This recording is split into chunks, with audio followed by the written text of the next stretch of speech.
My dear friends, today I am here to share with you the stories I have collected over a long life and to delve into the profound mysteries of existence. With the wisdom that age bestows, I have endeavored to understand the lessons time has taught us and the enigma of human nature. I invite you on this enchanting journey with me today. The journeys in one's life can be as mysterious as the depths of the seas, and I am here to unravel these mysteries. Please, as you listen to me, do so with an open mind and heart, for sometimes a story is life's greatest teacher. Now I invite you to embark on this magnificent journey with me. Today, I will tell a story, a timeless tale that has captured the hearts of many throughout generations. It's the story of a beautiful princess, an enchanted mirror, and a kingdom far, far away.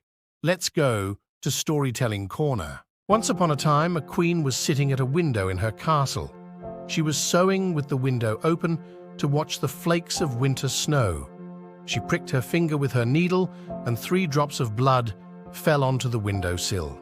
The blood was red, the snow was white, the windowsill was black. I wish I had a daughter with skin as white as snow, lips as red as blood, and hair as black as ebony, said the queen. Sometime later, the queen gave birth to a little girl who she named Snow White. But sadly, the queen died giving birth, and Snow White was left without a mother. The king soon married again. His new wife was very beautiful, but she was also a witch. The new queen also had a magic mirror. Every morning, she asked the mirror the same question. "Mirror, mirror, on the wall, who is the fairest of them all?" Every morning, the mirror told the queen that she was the fairest of them all. For years, the queen was content, but one day, when Snow White was 7 years old, the mirror said that the princess was now fairer than the queen. The queen couldn't bear it. She was so jealous and angry that she ordered a huntsman to take Snow White into the woods and kill her.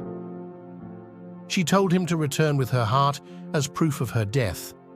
But when the huntsman took Snow White into the forest, he found he couldn't bear to kill her. As he raised the knife to kill her, Snow White begged for her life.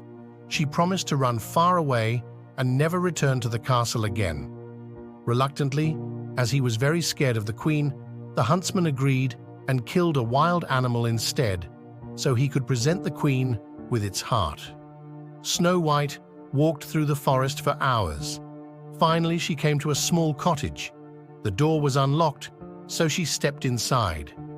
Everything in the cottage was small, and there were 7 of everything. Snow White was very hungry, thirsty, and very tired.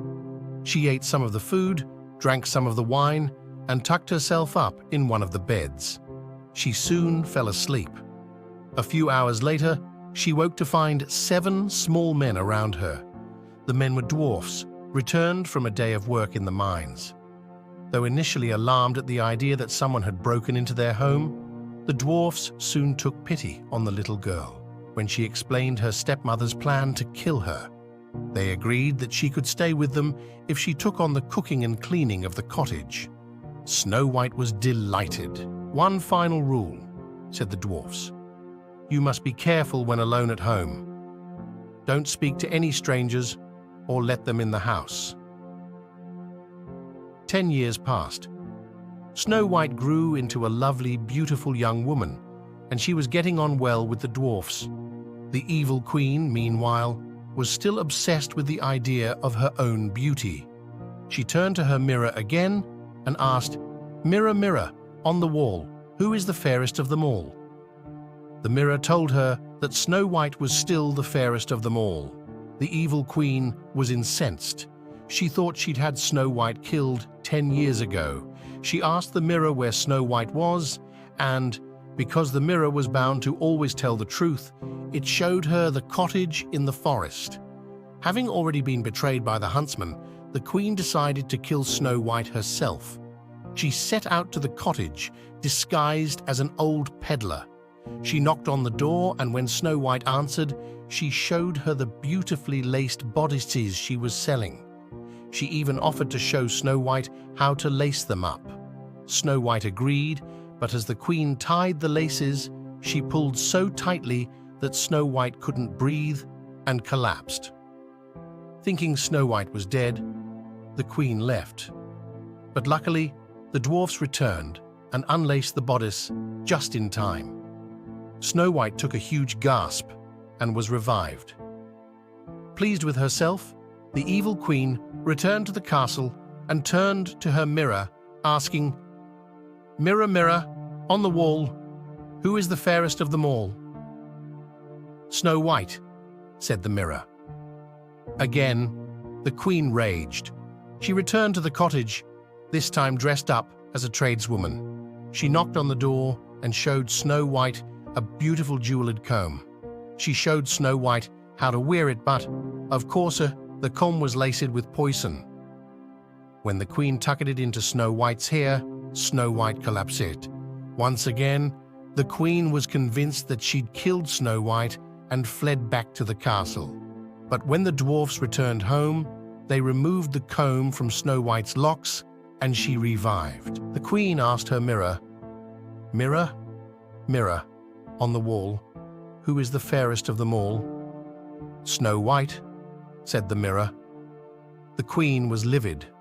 One final time, she made her way to the cottage. This time, she was dressed as a farmer's wife. She knocked on the door and offered Snow White an apple. To make Snow White feel more comfortable about taking a bite, she cut the apple in half. The evil queen took the green half and offered Snow White the red half.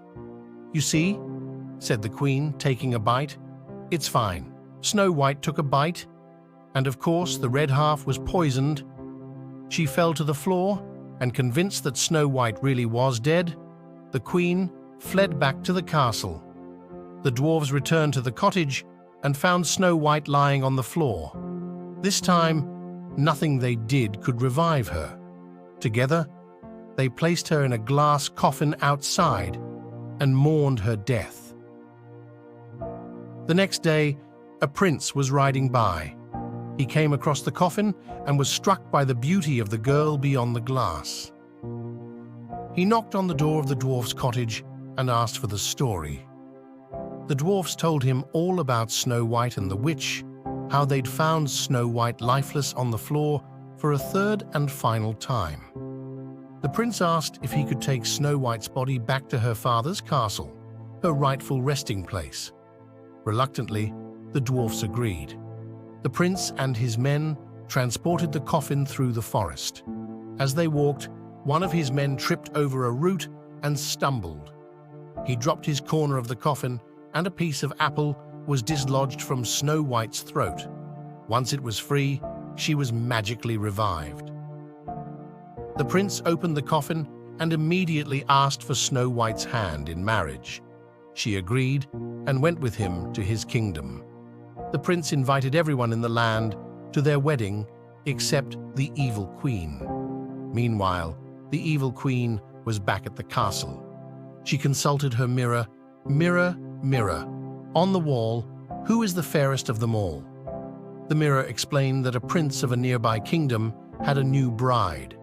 This new bride, the mirror said, was much fairer than the evil queen. Furious, the evil queen went to the wedding to investigate.